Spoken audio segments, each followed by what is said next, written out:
Bonjour à tous, je vais commencer par me présenter. Je m'appelle Damien Dupéra, je suis la personne en charge des solutions cloud, enfin de la branche cloud chez Whatsoft. Aujourd'hui, on est là pour une présentation technique de la solution Max Remote Management. Donc, qu'est-ce que c'est Max Remote Management? C'est une plateforme, dans un premier temps, de supervision, mais on verra qu'elle permet de nous faire beaucoup plus, enfin, qu'elle permet de faire beaucoup plus que ça, en nous apportant donc un système de prise en main à distance, l'inventaire du parc, des rapports automatisés. Euh, donc quel est l'intérêt pour vous d'utiliser une plateforme comme Max Remote Management? Ça va être dans un premier temps aborder une démarche proactive, c'est-à-dire détecter les soucis avant que ça impacte concrètement vos clients, donc pour les réparer avant que ça devienne très critique. Dans un second temps, ça va être accéder à distance aux machines. On verra qu'il y a différents outils qui vous sont proposés. Donc accéder à distance, ça permet de gagner du temps et faire des économies de déplacement. Ça va être automatiser un maximum de choses grâce au script, tâches automatisées et installation automatique des correctifs et mises à jour. Donc une plateforme très complète qui vous permet de tout regrouper au sein d'un même outil. Donc vous aurez la supervision, l'antivirus, la sauvegarde, on va le voir par la suite, quelque chose de vraiment très complet. Donc n'hésitez pas à poser des questions durant la présentation via le panel à questions ou sinon en levant la petite main jaune, comme ça je pourrai ouvrir votre micro. Je pourrai illustrer mes propos avec le partage d'écran, ça sera peut-être plus simple. Donc voici à quoi ressemble la plateforme Max Remote. Comme vous le voyez, j'y accède depuis un navigateur web.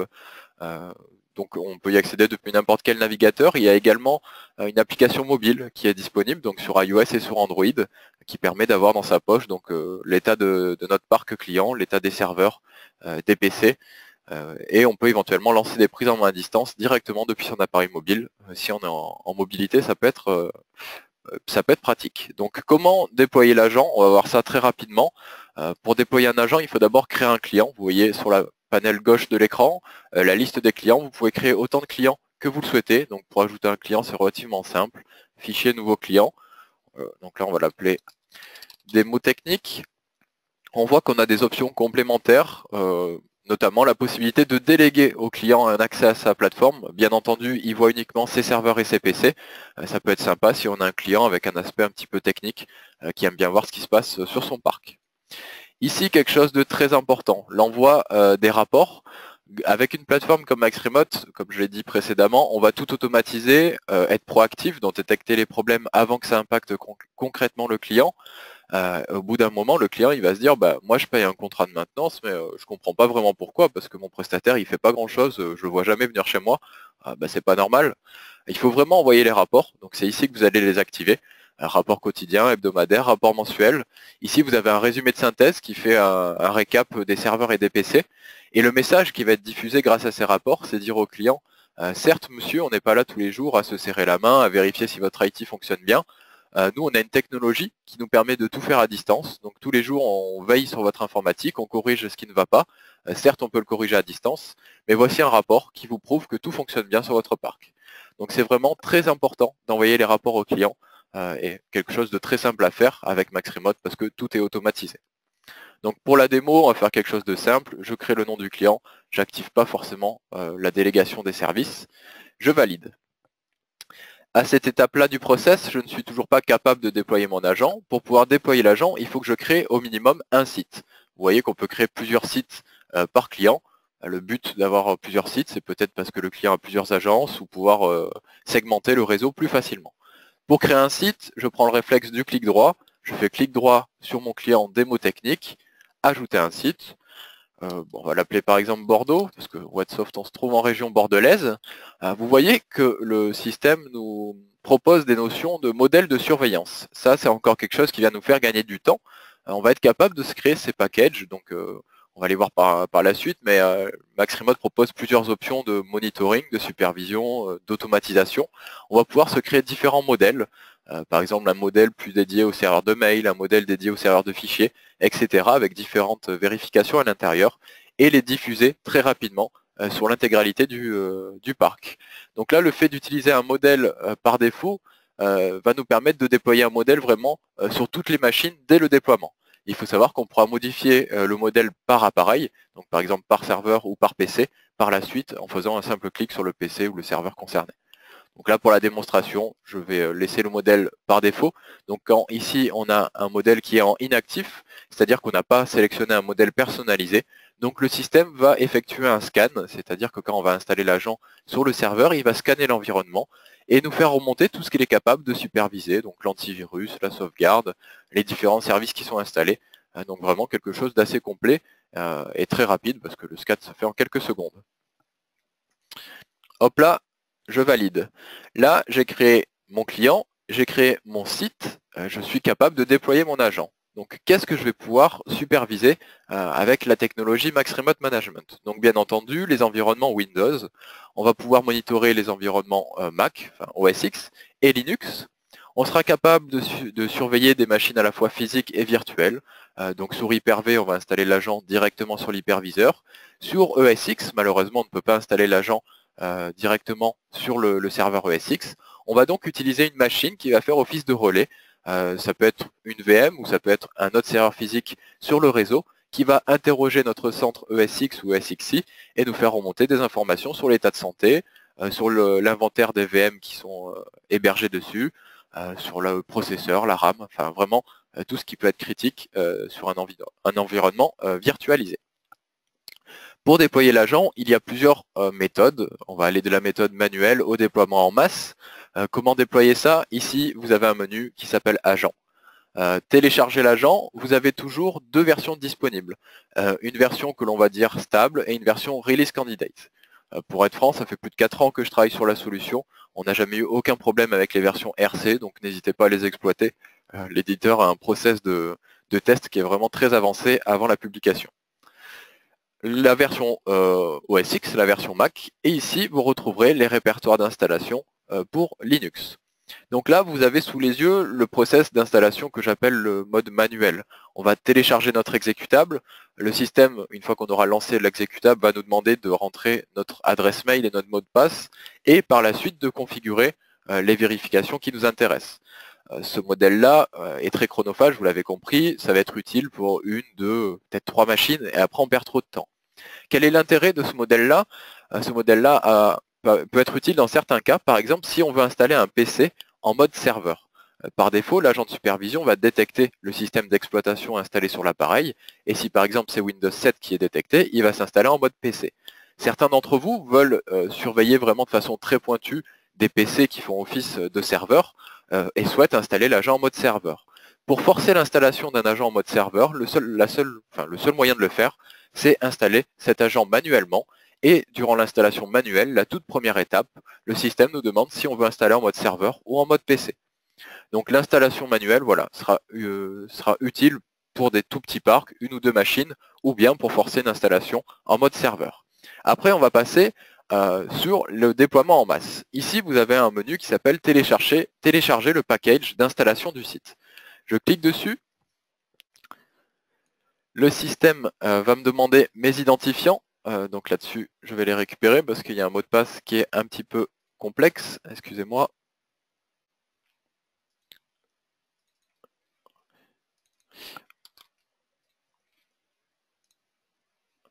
Hop là, donc j'ai récupéré mon mot de passe. Il faut savoir qu'ici, le système vous demande la clé d'accès d'agent. Donc ce qu'on appelle la clé d'accès d'agent, c'est tout simplement le tout premier mot de passe que vous avez reçu par mail durant votre mail de bienvenue à la phase d'évaluation. Donc peut-être que vous avez modifié ce mot de passe-là, mais c'est vraiment le tout premier mot de passe et il n'y a qu'un seul mot de passe qui peut générer les packages de déploiement en masse. Je fais suivant, il va me demander sur quel client et sur quel site je souhaite déployer mon agent. Quelle est la version d'agent que je souhaite exploiter? Vous remarquerez ici qu'il y a une version d'agent en 9.13.8. Il faut savoir que la version 9.13.8 est la dernière version disponible pour les environnements Windows XP et Windows Server 2003. Donc si vous avez encore des XP des 2003 sur le parc de vos clients, il faudra exploiter cette version-là. Si vous avez un système de serveur proxy, vous pouvez configurer les options du proxy.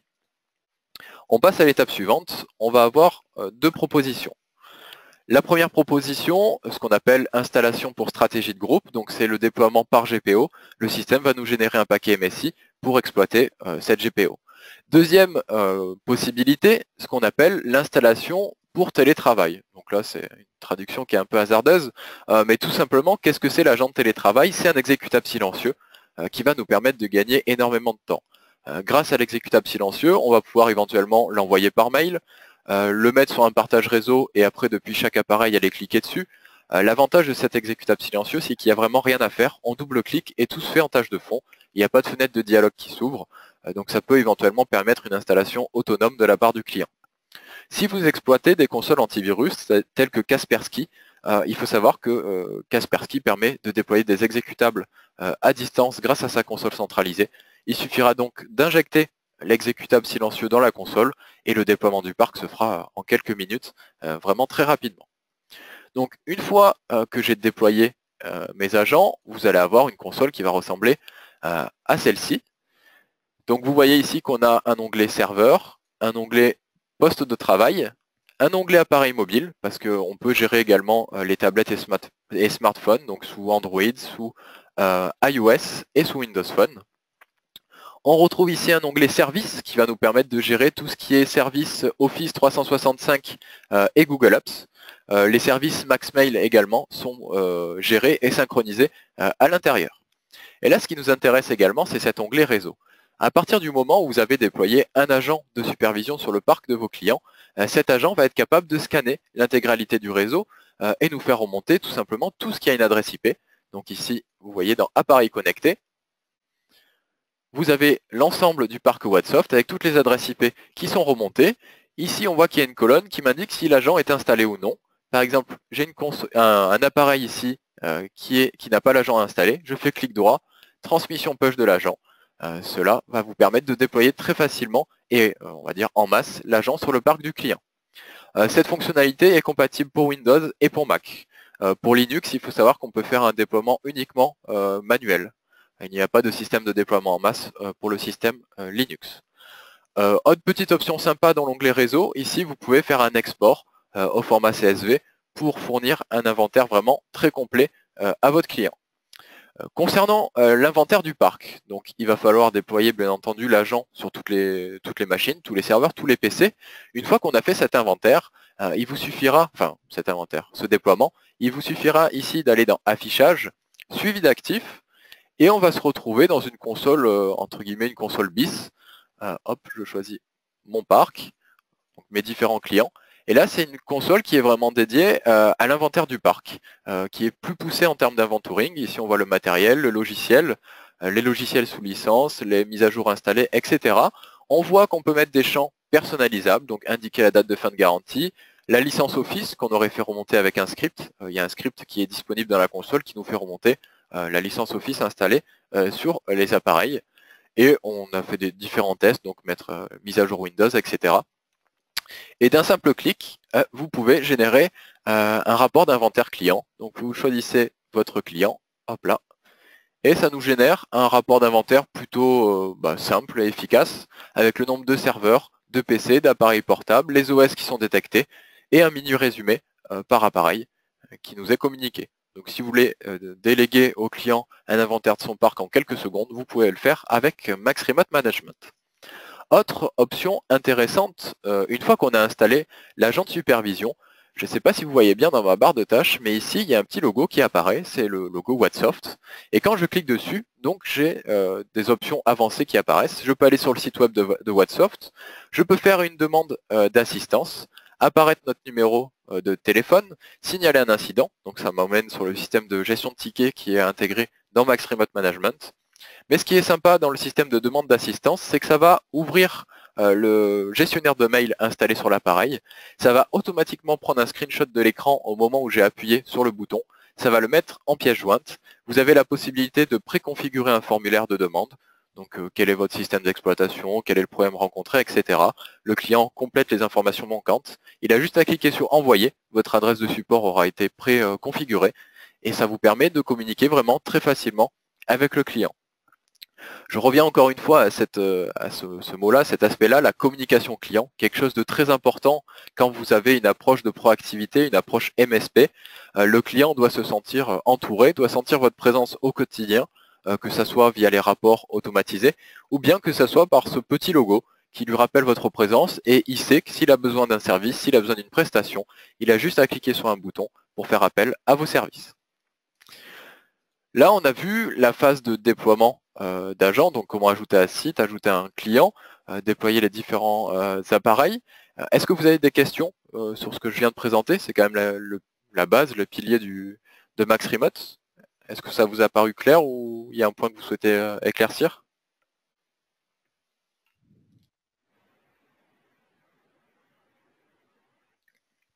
Non, apparemment pas de questions, donc on va passer à la suite. On va aller jeter un œil sur tout simplement qu'est-ce que l'on peut superviser, qu'est-ce que l'on peut monitorer avec cet agent Max Remote Management. Donc ici, vous allez dans vérification, il faut savoir que pour chaque appareil, vous avez un panel dédié à cet appareil-là. Donc là, pour mon serveur démo, j'ai un onglet sommaire qui me donne la version de l'agent qui est installée dessus, le système d'exploitation, les différentes fonctions qui sont assurées par l'agent, l'état de la surveillance, l'adresse IP, ça peut être sympa pour la surveillance, la date d'installation de l'OS, quelque chose de pratique également, et un mini inventaire de l'appareil. Un onglet panne qui nous rappelle tous les incidents qui ont été enregistrés sur ce serveur, la liste des vérifications mises en place, un onglet commentaires, on peut laisser des commentaires sur chaque appareil, par exemple sur une maintenance qu'on a réalisée, sur une référence, là c'est une référence d'écran par exemple que j'ai ajoutée. La liste des tâches automatisées, on va pouvoir mettre en place différentes tâches automatisées, que ce soit pour faire de la remontée d'informations, pour automatiser quelque chose sur l'appareil. Tout ça peut être fait à des cycles réguliers, c'est vous qui allez le choisir. Ça peut être tous les jours, une fois par mois, une fois tous les 2 mois, c'est vous qui allez mettre ça en place. Équipement, donc là on retrouve notre inventaire matériel et notre inventaire logiciel de la machine. Apparemment, j'ai une question. Est-il possible d'avoir un numéro de téléphone personnalisé en fonction des clients? Donc j'imagine que vous parlez de la petite option dans la barre de tâches. Oui, tout à fait, on peut avoir un numéro personnalisé par client. Vous allez ici dans Paramètres, Application de la barre d'état système. Donc ici, vous allez choisir votre logo. Ici, dans Paramètres, vous allez configurer. Et là, vous voyez que je peux définir par client, donc serveur ou PC. Et pour chaque client, je peux même définir par site un numéro de téléphone qui sera différent. Donc je vais prendre ce client-là. Par exemple, j'active la fonctionnalité. Infobulle, c'est le texte qui apparaît quand je passe la souris dessus. Les différentes options, donc j'ajoute les options qui m'intéressent. Donc pour afficher le téléphone, j'ai utilisé tout simplement la fonction texte. Et on voit qu'on peut mettre un numéro de téléphone vraiment par client. Il faut savoir qu'à partir du moment où vous aurez activé cette fonctionnalité-là, donc ça va prendre quelques minutes à se synchroniser sur le PC ou le serveur, mais pour que le logo apparaisse dans la barre de tâches, il faut redémarrer l'appareil. Il faut savoir que sur les OS, à partir de Windows 8 et Windows 10, le système a tendance en fait à faire glisser ce logo dans les logos qui sont un petit peu masqués, ou même dans personnaliser ici, il suffira de le refaire glisser dans les logos par défaut pour qu'il apparaisse en permanence. Est-ce que ça a répondu à la question? Donc, en attendant, je vais poursuivre. On va voir les différentes vérifications qu'on peut mettre en place. On a 2 grandes familles de vérifications. Les vérifications 24/7, qui sont des vérifications très récurrentes, très régulières, qui vont se faire toutes les 5 minutes, tous les quarts d'heure, toutes les demi-heures, toutes les heures ou toutes les 2 heures. C'est à vous de choisir le cycle qui vous convient. Et des vérifications de sécurité journalières. Celles-ci vont s'exécuter une seule fois par jour. Dans les vérifications 24/7, on va faire un tour très rapide de ces vérifications-là. On va juste faire des focus sur celles qui sont les plus intéressantes. Contrôle de script va nous permettre de faire des remontées d'informations. Par exemple, je vous ai dit tout à l'heure qu'on pouvait faire remonter des clés de licence Office. Là, vous voyez, j'ai un script qui s'appelle licence Office et qui fait remonter ma clé de licence. Il faut savoir que les scripts ou bien les tâches automatisées, on peut les ajouter en vérification. On peut les ajouter dans les tâches ici, donc dans l'onglet tâches automatisées, et on peut mettre également des tâches que j'appelle les tâches en cascade. Qu'est-ce que j'appelle une tâche en cascade? C'est tout simplement, on a une vérification. Par exemple, là, la vérification de l'espace disponible sur mon disque dur. Donc là, l'espace est tout à fait correct, il me reste 130 Go, mais si par exemple mon espace devenait à être critique, par exemple plus que 10 Go disponibles, on sait que c'est pas assez, que ça peut entraîner des plantages de la machine. On va pouvoir mettre une tâche en cascade. Donc par exemple, là je fais clic droit, modifier vérification, et là j'ai la possibilité d'attribuer une tâche si cette vérification va échouer. Donc je vais lui attitrer par exemple une tâche. Ici, si on va dans contrôle système, je dois avoir des tâches qui permettent de nettoyer temporairement, enfin nettoyer les fichiers temporaires ou vider la corbeille. Vous voyez, vider la corbeille, suppression de vieux répertoires, etc. Donc on va pouvoir lancer une action préventive, c'est-à-dire que À partir du moment où le système va détecter que mon espace disque est saturé, il va lancer par lui-même une action qui va nous permettre d'avoir un petit délai de répit, laisser le temps au technicien d'intervenir sur l'appareil pour libérer un petit peu plus d'espace ou voir qu'est-ce qui se passe sur le serveur, pourquoi le disque est aussi encombré. Donc ça, c'était par rapport au contrôle de script. Vérification d'analyse de bande passante, excusez-moi, on va contrôler une carte réseau ou bien un switch ou un routeur et être alerté si la bande passante arrive à saturation. Vérification d'espace disque, on vient de le voir. Vérification de la taille du fichier, on va s'intéresser à la taille d'un fichier ou d'un dossier. Si ce fichier ou ce dossier devient trop volumineux, on a une alerte qui est communiquée. Ça peut être utile pour des bases de données. On sait qu'il y a certaines bases de données qui deviennent inexploitables ou même corrompues à partir d'un certain stade. Donc là, on sera alerté. Vérification de performance. Donc là, dans les vérifications de performance, vous pouvez le voir ici, on a vraiment quelque chose de très avancé en termes de monitoring de la mémoire, du processeur, de la file d'attente de lecture, de la file d'attente d'écriture, du disque dur, le taux d'utilisation. Si vous cliquez ici sur afficher le rapport, vous avez un historique sur 24 heures et sur 8 jours qui nous permet de éventuellement interpréter et comprendre une panne qui est en cours sur l'appareil. Vérification de site web, on va lui indiquer une adresse web. Si ce site web ne fonctionne plus ou bien que le texte a été modifié sur la page web, une alerte est communiquée, donc très utile pour les sites marchands. Vérification de service Windows, vous voyez que j'ai une panoplie de services Windows qui sont monitorés. Donc si le service s'arrête, j'ai une alerte qui est communiquée, ou si le service ne démarre pas avec l'appareil. Vous avez la possibilité de demander à l'agent, donc là vous faites clic droit, modifier la vérification. Vous pouvez demander à l'agent de redémarrer automatiquement un service s'il s'est arrêté, avec la possibilité de mettre un garde-fou. Bien entendu, si le service s'arrête, ce n'est pas pour rien. Donc si le service est redémarré trop fréquemment, une alerte vous sera communiquée. Vérification du journal des événements, donc le système va nous faire remonter directement dans la plateforme les principaux journaux d'événements, donc système, application et sécurité. Ça nous permet d'avoir ça directement accessible en quelques clics. Vous voyez comme je viens de le faire, je clique dessus et j'ai les ID, les erreurs qui ont été enregistrées à l'intérieur. Je n'ai pas besoin de faire une prise en main à distance sur l'appareil, aller dans l'observateur d'événements pour voir les différents soucis qui ont été enregistrés dans les journaux Windows. Tout ça est accessible directement depuis le système Max Remote. Vérification ping, je vais pinguer une adresse IP locale ou une adresse IP publique et savoir si le ping répond ou ne répond pas. Vérification SNMP, donc celle-ci elle est très importante. Pourquoi elle est importante? Car elle nous ouvre de très larges portes en termes de monitoring réseau.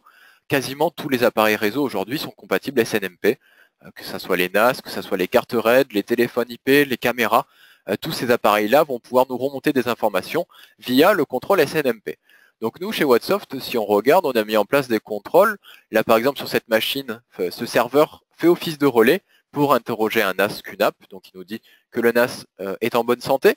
Sur notre serveur de démo, je ne sais pas si vous avez fait attention tout à l'heure, mais là, on a une carte RAID qui est défaillante. Donc l'état de la carte RAID nous a été directement remonté. Donc pour la mise en place des contrôles SNMP, je vais vous montrer un petit peu comment faire. Moi, je vous conseille d'utiliser l'interface d'administration locale de l'agent.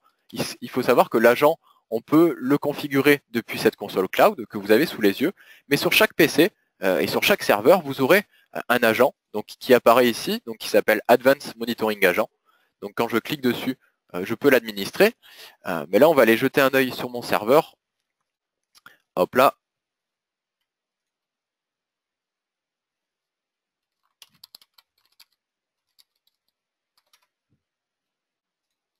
Oula, excusez-moi.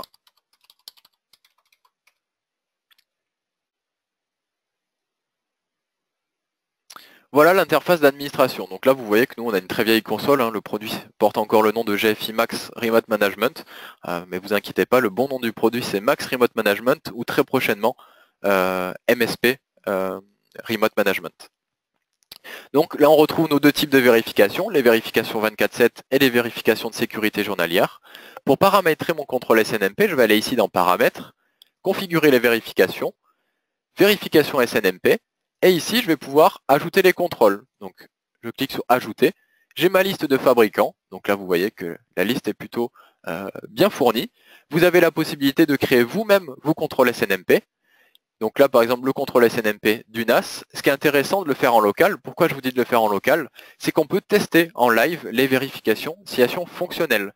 Si vous l'aviez fait depuis le cloud, la vérification aurait été synchronisée avec l'agent, donc il y aurait déjà eu un petit temps de latence de quelques minutes, et en plus de ça, si le contrôle n'est pas bon, vous devez rechanger le numéro OID par exemple, ou changer le contrôle, donc ça vous crée des latences qui peuvent être dérangeantes. Là, il suffit de se connecter sur l'appareil, vérification SNMP, et vous mettez les contrôles qui vous intéressent. Alors pour ceux qui n'ont jamais mis en place de contrôle SNMP, ce qu'il faut savoir, c'est que vous devez aller ici dans votre serveur ou sur votre PC, ajouter un rôle ou une fonctionnalité. Donc là, ce qui nous intéresse, c'est plutôt une fonctionnalité. Donc ici, dans fonctionnalité, vous retrouvez le service SNMP. Donc là, vous voyez que mon service SNMP est bien installé.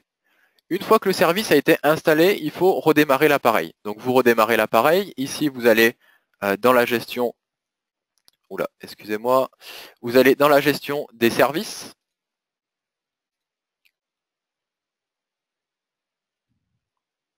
Donc on va retrouver bien entendu notre service SNMP, voilà, qui est ici. Donc on voit que le service est bien lancé. Ça nous rassure sur ce point-là. Dans les propriétés, vous allez vérifier ici, c'est dans sécurité. Vous allez voir ici ce que l'on appelle les communautés. Ici, donc, communauté, on voit que l'agent, lui, se base, hop, je reviens dans configurer les vérifications, vérification SNMP, ajouter une vérification, on voit que notre agent se base sur la communauté SNMP qui s'appelle public. Donc là, ce que vous allez faire, vous faites ajouter, donc on peut le mettre éventuellement en lecture seule, on va l'appeler public. Alors faites attention, il faut bien respecter les minuscules et majuscules. Je fais ajouter, donc on lui dit d'accepter les paquets de localhost, c'est très bien, ok. Donc là, vous êtes prêt à mettre en place des services SNMP. Donc pour mettre en place un service SNMP, vous installez la fonctionnalité sur le serveur ou sur le PC, vous redémarrez l'appareil, vous assurez que le service est bien lancé, vous allez dans les propriétés du service, ici dans j'ai du mal, dans sécurité, vous vérifiez qu'il y a une communauté qui est créée pour permettre à l'agent d'exploiter cette communauté. Donc là, après, si on fait un test, par exemple, moi c'est un serveur HP, si je mets un contrôle de la carte RAID, bon là je suis pas sûr que ça soit les bonnes vérifications, mais on va essayer. Donc là, voilà, quand il vous met ce code d'erreur, pas d'objet, ça veut dire que le numéro OID n'est pas reconnu, donc que ce n'est pas la bonne vérification que j'ai mis en place sur l'appareil. Donc il suffira de switcher, soit vous trouvez dans la liste le numéro qui vous intéresse, soit vous allez sur internet, sur les forums, sur le support du fabricant, qui peuvent vous fournir les numéros OID. Donc j'espère que ça a été clair. Avez-vous des questions sur la mise en place du SNMP? C'est vrai que c'est quelque chose de très important et de très exploité en termes de monitoring. Grâce au SNMP, on peut monitorer, comme je l'ai dit, des cartes RAID, des NAS, des caméras IP. On peut faire remonter des nombres d'impressions sur des copieurs, l'état des tonnerres, savoir si le tonnerre est bientôt vide. Tout ça peut être remonté grâce à SNMP. Vous l'avez compris, dans Max Remote, on va utiliser un serveur qui va faire office de relais, qui va interroger l'appareil SNMP sur le réseau et nous faire remonter l'information dans la console. Donc on va continuer, parce qu'apparemment il n'y a pas de questions. Ici on retrouve vérification TCP. Donc vérification TCP, ça va être tout ce qui est ouverture et fermeture de certains ports. Pour des raisons de sécurité, on veut que des ports restent ouverts ou restent fermés. Pour des raisons de productivité, on veut que des ports soient accessibles. Donc on va mettre en place des contrôles. Si le contrôle ne répond pas correctement, ça peut nuire à la productivité du parc. Donc là on sera alerté directement dans le système. Là, on vient de faire le tour de nos contrôles 24/7, ceux qui sont exécutés très régulièrement. On va jeter un œil maintenant aux vérifications de sécurité journalières, celles qui sont exécutées une fois par jour. Donc, on va retrouver le contrôle d'intégrité du disque dur. Ce contrôle d'intégrité du disque, c'est tout simplement un test SMART. Pour être franc, c'est totalement inutile sur un serveur. Sur un serveur, on va mettre en place un contrôle de la carte RAID. Mais sur un PC, le test SMART prend tout son sens. On va interroger le disque dur et savoir si ce disque dur rencontre des défaillances. Si une défaillance est constatée sur le disque, une alerte est générée par le système. Contrôle de script, on l'a vu tout à l'heure, sauf que là, le contrôle de script sera lancé une seule fois par jour. Par exemple, le script qui remonte la clé de licence Office, normalement votre clé de licence Office ne change pas tous les jours, donc une fois par jour c'est largement suffisant. Contrôle de la banque Exchange, donc savoir si la base Exchange devient trop volumineuse. Vérification de l'antivirus. Donc là, ça commence à être intéressant. Pour l'antivirus, vous avez deux possibilités. La première possibilité, aujourd'hui, vous travaillez peut-être avec Kaspersky, Note32, EasyET, Trend, enfin toutes les solutions bien connues du marché. Donc là, vous voyez que toutes ces solutions-là sont gérées directement par Max Remote. Donc un contrôle sera mis en place sur l'antivirus et le système va vous alerter si l'antivirus ne s'est pas mis à jour correctement. On sait qu'avec les menaces qui nous entourent de type CryptoLocker, on doit avoir un antivirus qui est à jour constamment. Donc là, première possibilité, vous monitorez la solution que vous avez actuellement. Deuxième possibilité, vous pouvez exploiter l'antivirus Bitdefender qui est proposé dans la console Max Remote Management. Donc pour déployer cet antivirus, vous allez ici dans Paramètres, Antivirus géré, Paramètres, et vous allez choisir donc sur quel serveur, sur quel client vous allez déployer votre antivirus. Il faut savoir qu'on pourra créer des stratégies de protection différentes par client, par PC, par serveur, mettre plus ou moins de protection, activer plus ou moins de modules. Donc voici à quoi ressemble l'interface de gestion en local. Donc elle rassure le client, elle voit que la protection est active. Vous pouvez voir que le produit est proposé en marque blanche. Moi je l'ai appelé Whatsoft Antivirus, mais si vous voulez l'appeler Toto Antivirus, il n'y a pas de souci, vous l'appelez comme vous voulez. La sécurité, donc l'utilisateur en local peut lancer des analyses rapides, approfondies, une analyse personnalisée, voir la quarantaine si vous le souhaitez, les événements qui ont été réalisés. Vous, de votre côté, vous pouvez tout administrer depuis la plateforme Max Remote. C'est là que ça prend tout son sens. Tout sera monitoré depuis un point unique. Donc là, c'est le PC que j'utilise actuellement. Vous voyez que j'ai un onglet antivirus qui apparaît. Donc la liste des menaces qui ont été bloquées, les analyses qui ont été lancées, la zone de quarantaine. D'un simple clic droit, je peux administrer la protection. Donc lancer une analyse, mettre à jour les bases virales, arrêter momentanément la protection si j'en ai envie. Donc en termes de stratégie de protection, vous les retrouvez ici, donc dans Antivirus, Stratégie.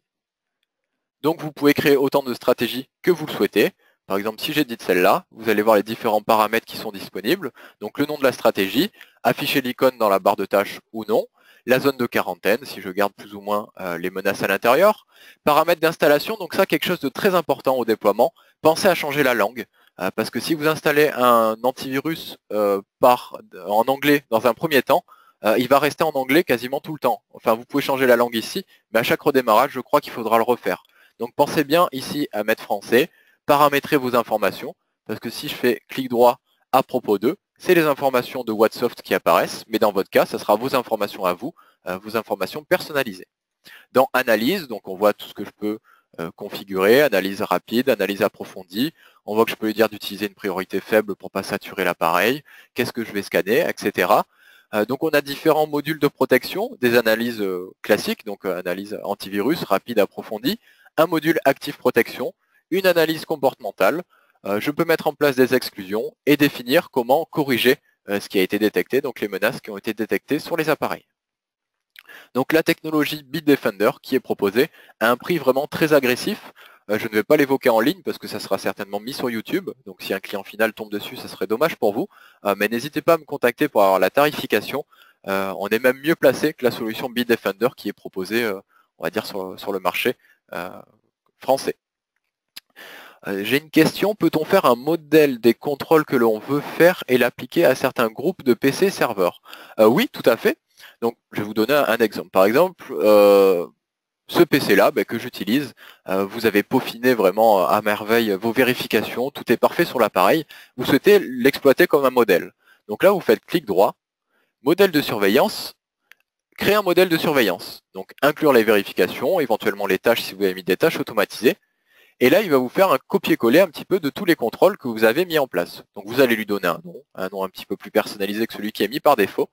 À partir du moment où vous avez créé un modèle, vous pouvez l'installer le déployer sur un PC, donc soit sur un seul PC en faisant un clic droit, modèle de surveillance, appliquer un modèle.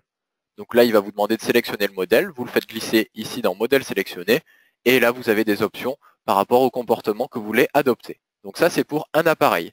Si vous voulez faire plusieurs appareils, vous pouvez faire CTRL sur le clavier et contrôler et sélectionner plusieurs périphériques. Ça fonctionne également avec Shift. Je sélectionne ici, je fais Shift jusqu'à la fin, ça sélectionne tout. Vous pouvez le faire également directement sur un client. Vous faites clic droit sur le client, appliquer un modèle de surveillance. Ah ben là, il n'y a pas d'appareil, mais clic droit, applique un modèle de surveillance sur tout un client, et bien entendu, vous l'avez compris, vous pouvez le faire sur tout un site.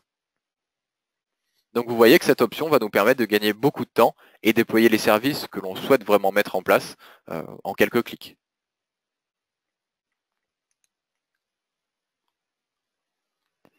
Bonjour Damien, peut-on vérifier les logs de Cobian Backup de l'outil de sauvegarde Windows Server intégré à Windows de Vim? Alors Vim et Windows Backup, enfin l'outil intégré à Windows, sont gérés par défaut. Donc vous retrouverez ici dans Vérification un contrôle de sécurité journalière. Vous allez ici dans Sauvegarde et vous retrouverez donc Vim et la sauvegarde Windows. Par rapport à Cobian Backup, vous devrez exploiter ici donc dans Vérification, Journal de sécurité. Donc vérification du journal des événements, hop là, et vous trouverez, donc j'imagine que Cobian a peut-être son propre journal d'événements, peut-être qu'il écrit dans un journal d'application Windows.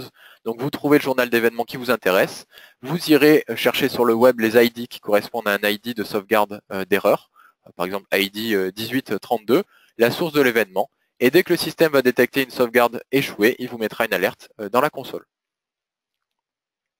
Donc en plus une très bonne question qui me permet de faire ma transition sur la vérification suivante, donc vérification de sauvegarde. Vous avez vu donc qu'il y a des produits qui sont gérés par défaut, Backup Assist, Vim, etc. Autre possibilité, moi je vous conseille d'exploiter l'outil de sauvegarde qui est intégré au système.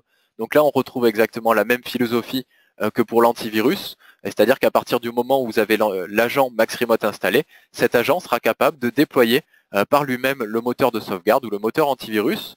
Donc pour la sauvegarde, c'est ici dans Paramètres. Ah, excusez-moi, j'ai fait un clic à côté, du coup ça m'a rafraîchi la page. J'ai une question en attendant. Peut-on avoir plusieurs modèles de surveillance pour un PC serveur, pour faire un modèle par objet différent?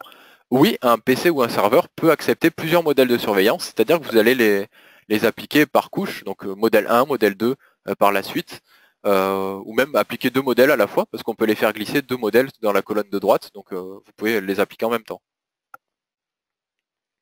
Donc pour ma sauvegarde paramètres, sauvegarde en ligne gérée, donc paramètres, et ici vous allez définir sur quel client et sur quel PC serveur vous allez déployer le module. Une fois que le module est activé, je vais me mettre sur un PC équipé de la sauvegarde. Hop là, je ne vais pas retrouver ici. Donc là, vous voyez encore une fois que j'ai un onglet sauvegarde qui apparaît avec la liste de mes sessions de sauvegarde qui ont été enregistrées.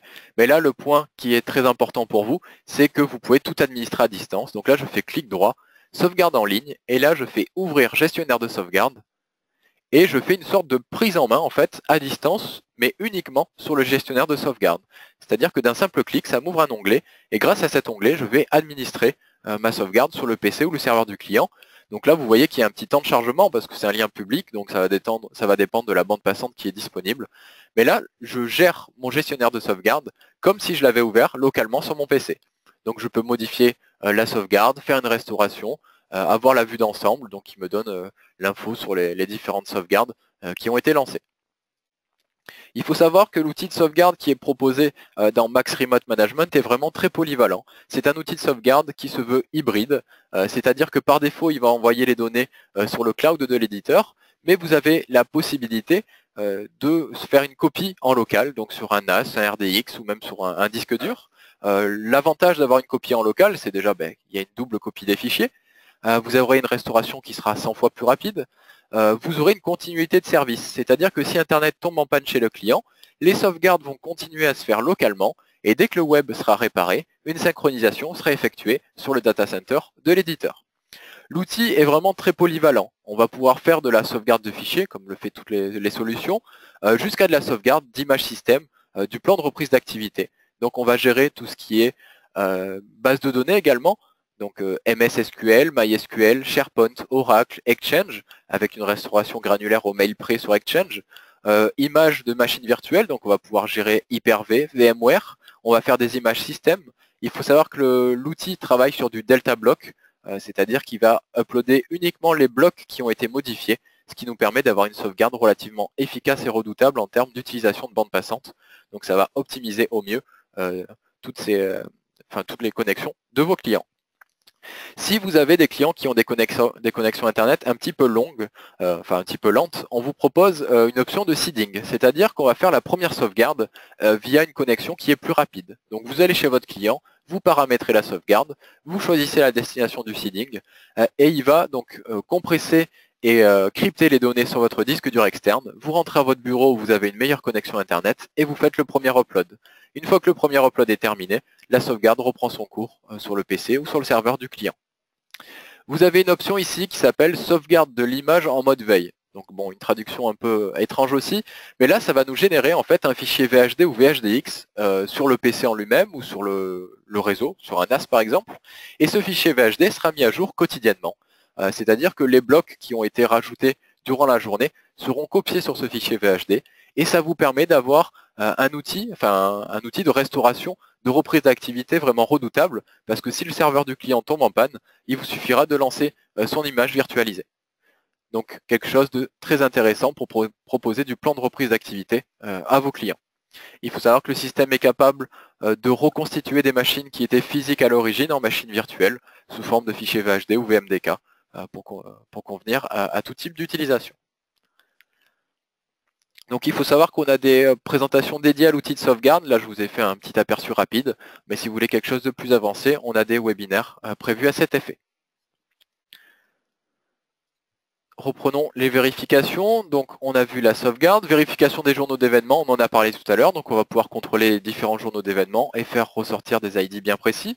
Vérification du taux de croissance de disque dur, on va comparer l'espace disque disponible aujourd'hui par rapport à ce qu'il était hier. Si on a une trop grosse fluctuation des données, ça peut être inquiétant, ça peut être qu'il y a beaucoup de données supprimées ou beaucoup de données stockées, donc il faut y jeter un œil.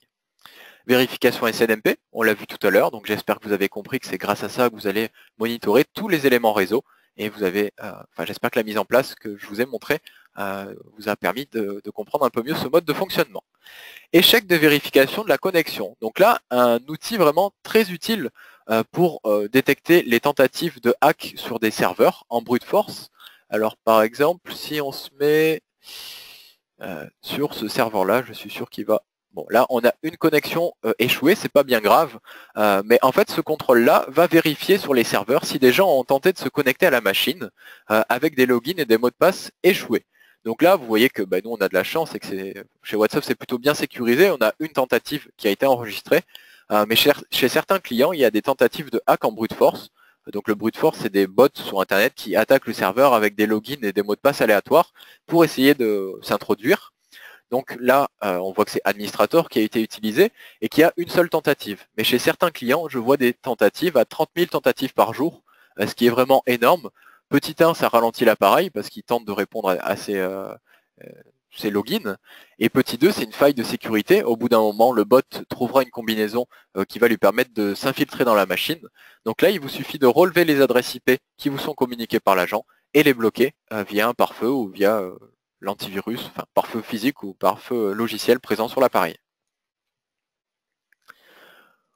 On vient de faire le tour des différents contrôles disponibles, 24/7 et sécurité journalière. Avez-vous des questions sur ce que je viens de présenter? Ou est-ce que ça vous paraît clair?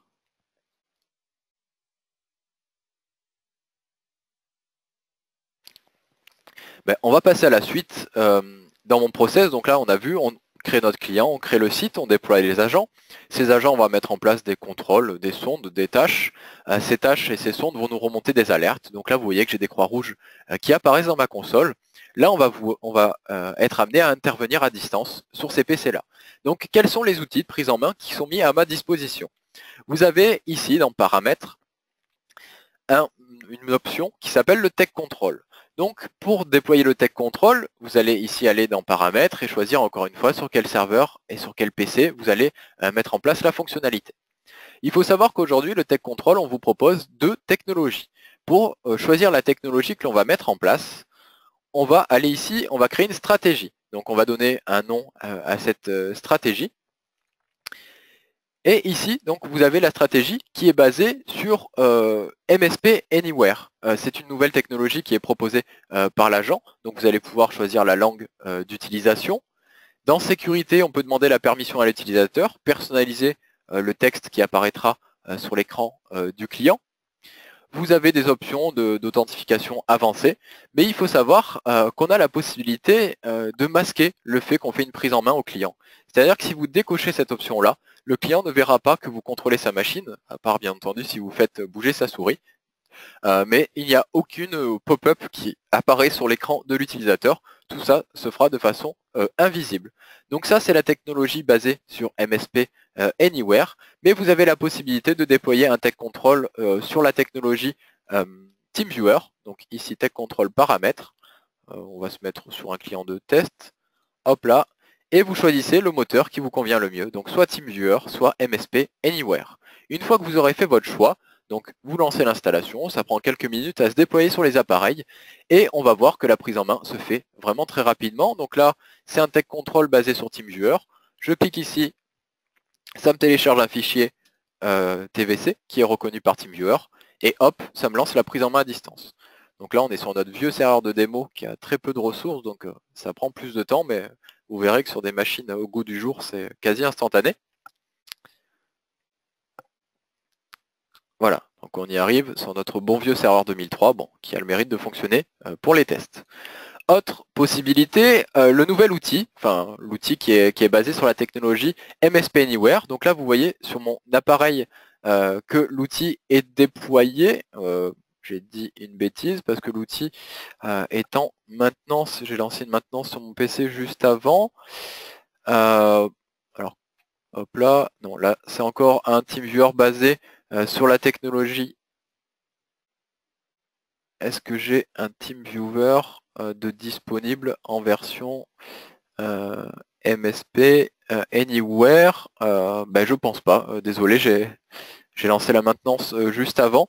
Mais voilà, c'est une technologie qui est beaucoup plus soft, je trouve, et beaucoup plus rapide que TeamViewer parce que ça s'ouvre dans une sorte de page web. Vous avez juste un tout petit utilitaire installé sur votre appareil. Ça économise vraiment la bande passante. La bande passante est bien mieux optimisée que TeamViewer. Donc vraiment, vous avez tout intérêt à utiliser cette nouvelle technologie. Et le très gros point fort pour vous, c'est que vous n'allez plus avoir de conflit avec les sociétés tierces comme Sage ou autres qui utilisent très souvent TeamViewer. Et c'est vrai que c'est un peu la pagaille quand tout le monde veut mettre son TeamViewer résident sur le serveur. Là au moins, vous n'avez plus de soucis. C'est votre propre technologie, parce que la technologie MSP Anywhere appartient à l'éditeur de Max Remote Management. Donc là au moins, vous n'aurez plus aucun souci chez les clients. Il faut savoir que la technologie de prise en main est compatible sur Windows et sur Mac. On n'a pas d'outil de prise en main pour le moment sur Linux. Autre possibilité, aujourd'hui vous avez acheté une licence TeamViewer, vous dites mince, j'aurais dû parler à Damien un petit peu avant, mais je veux quand même un petit peu rentabiliser cette licence-là qui m'a coûté un demi-bras. Donc sur chaque appareil sur lequel on va détecter une licence TeamViewer, sur lequel en fait vous aurez installé votre agent TeamViewer, l'agent va le détecter. Vous voyez ici que j'ai une colonne TeamViewer et nous mettre une pastille verte pour me dire que le TeamViewer est installé sur l'appareil et qu'une synchronisation et on va dire une intégration a été réalisée. En fait ici je vais pouvoir lancer une prise en main en utilisant votre licence TeamViewer. Donc vous n'aurez pas besoin d'utiliser l'option de Tech Control qui vous est proposée. Autre possibilité de prise en main, souvent les clients quand on fait une prise en main conventionnelle de TeamViewer, ils ont tendance à ronchonner un petit peu parce qu'on les empêche de travailler. C'est pour ça que l'éditeur vous propose cette option-là qui s'appelle les tâches de fond à distance. Donc grâce aux tâches de fond à distance, en fait, je vais pouvoir lancer des commandes DOS comme si j'étais en local sur l'appareil. Donc là, ça met du temps un petit peu à démarrer sur ce PC-là. Voilà, donc j'y arrive. Je peux lancer des commandes DOS comme si j'étais sur le PC directement. Donc là, vous voyez, j'ai lancé un ipconfig, ça apparaît directement sur mon écran, enfin sur ma page web. J'ai la liste des processus distants. Si je veux arrêter un processus, c'est juste à faire clic droit, terminer le processus. Je peux avoir des détails sur l'utilisation de mémoire, de processeur, sur le fichier d'installation, etc. Et exactement la même chose avec les services. Je peux arrêter ou redémarrer un service à distance. Donc, des questions sur ces outils de prise en main, parce que c'est vrai que ça serait un petit peu votre outil que vous allez utiliser au quotidien. Est-ce que cette démo vous a paru claire? Donc je suis désolé de ne pas avoir de machine à disposition avec le nouvel outil de prise en main, mais vous verrez, c'est vraiment très intuitif en déploiement, beaucoup plus rapide que le Tech Control que vous connaissiez à l'époque. Autre option qui est relativement sympa, ici vous voyez que j'ai des petites notifications qui apparaissent. En fait ce module-là s'appelle le Logic Card. Logic Card est une sorte d'intelligence artificielle qui va analyser toutes les remontées d'informations faites par vos agents de supervision et il va vous donner des recommandations. Donc là, des conseils pour se protéger de Loki. Il nous dit qu'on a un serveur 2003 qui est détecté sur le parc, c'est une faille de sécurité, qui a un bug avec Flash. Il va nous dire que j'ai des clients qui n'ont pas une certaine mise à jour installée. Là, vous voyez, nous, on utilise des PC Lenovo. Il nous dit qu'il y a une faille de sécurité qui a été détectée chez Lenovo. Donc, vraiment, tout type d'informations qui sont relativement très utiles. Donc, concernant l'installation des mises à jour, là, vous voyez qu'il me dit, attention, ce PC utilise une version de Microsoft Silverlight qui n'est pas à jour. Il faut savoir que l'outil Max Remote Management intègre son propre système d'application des correctifs. Ici, vous voyez correctifs. La liste des applications qui doivent être mises à jour. Vous voyez qu'en plus de gérer les mises à jour Microsoft, comme le fait un simple Windows Update, l'outil sait gérer les logiciels tiers comme Mozilla, Firefox, comme Skype. Il sait gérer Java, Flash Player, Silverlight, tous ces petits modules qui embêtent les clients au quotidien parce qu'il y a des notifications qui apparaissent. Malheureusement, enfin, plutôt heureusement, parce que c'est bien de ne pas donner les droits administrateurs au client pour pas qu'il fasse de bêtises, mais s'il n'a pas les droits administrateurs, il ne pourra pas installer sa mise à jour. Là, avec l'outil proposé dans Max Remote, on ne s'embête pas. On va mettre en place un calendrier, par exemple 2 fois par semaine, installer les correctifs sur tous les appareils. Il faut savoir qu'on a la possibilité de mettre en place un concentrateur de sites. Sur chaque site des clients, vous double-cliquez, et ici, vous avez un onglet qui s'appelle concentrateur du site. Donc cet onglet concentrateur de site va nous permettre de définir un serveur qui va faire office de relais, c'est-à-dire qu'il va télécharger une seule fois les mises à jour et les répartir après localement sur le réseau. Donc ce concentrateur de site est compatible pour l'installation des correctifs et il est compatible également pour l'installation des mises à jour de l'antivirus Bitdefender qui est proposé dans la plateforme. Alors j'ai des questions. Si un client possède déjà un TeamViewer, peut-on l'utiliser? Si c'est un TeamViewer en version gratuite, vous serez bridé au bout d'un certain nombre de connexions. Peut-on inclure le nouveau système de prise en main dans le package de déploiement de Max Remote? Oui, donc cette stratégie en fait est gérée ici dans Paramètres. Donc vous irez ici dans Paramètres Tech Control, et si vous voulez passer sur le nouvel outil MSP Anywhere, il faut avoir la dernière version de l'agent en version RC, et il vous suffira de modifier le moteur que vous souhaitez utiliser chez vos clients. Donc passer de TeamViewer à MSP Anywhere.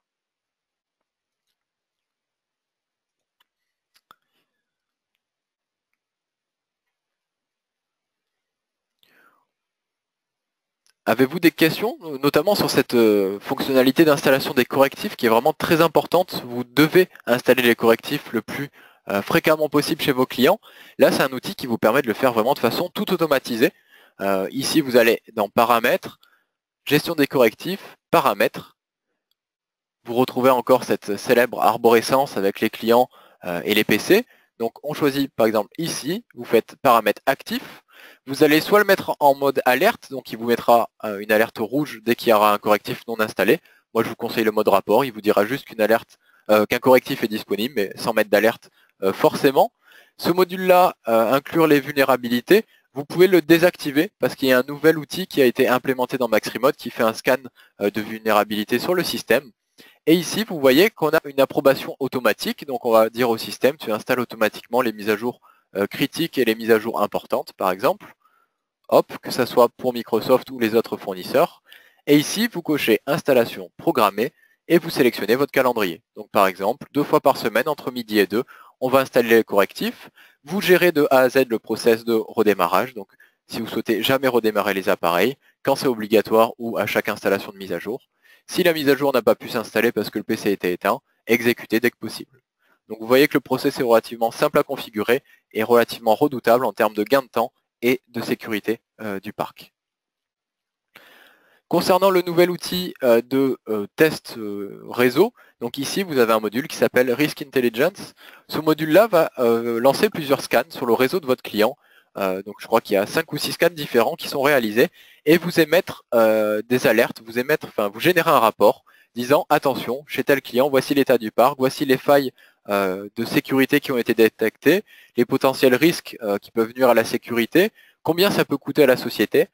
Ça va tester par exemple si des employés ont mis en place, enfin ont mis en ligne sur du Dropbox ou Google Drive des informations confidentielles, des numéros de carte bancaire par exemple ou autres. Tout ça sera détecté par le système.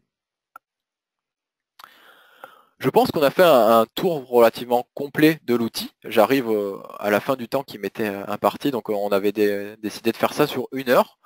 Je vais rester en ligne quelques instants pour les personnes qui auraient des questions complémentaires. Pour ceux à qui la démonstration a été plutôt claire, et je l'espère, j'ai plus qu'à vous souhaiter de bons tests si vous êtes en cours d'évaluation, ou des tests peut-être sur des nouvelles fonctionnalités que vous venez de découvrir.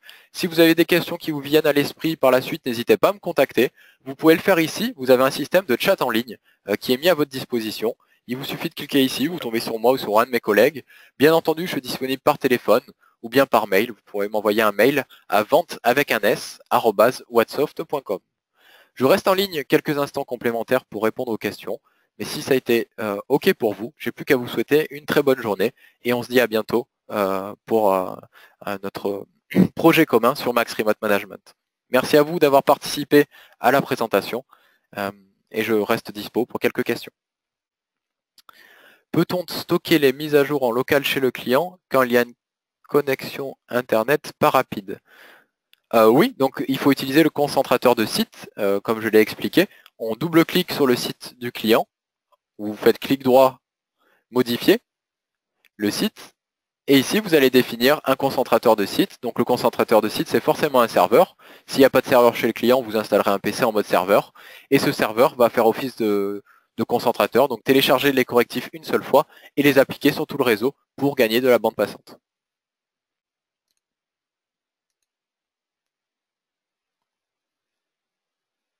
Avez-vous d'autres questions?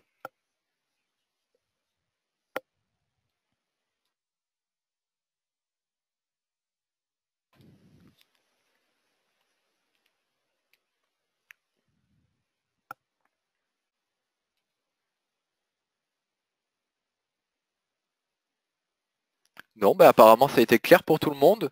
Bon, si vous avez des questions qui vous viennent à l'esprit par la suite, n'hésitez pas. Je suis disponible par mail ou par téléphone, donc ou bien par chat. N'hésitez pas à me contacter.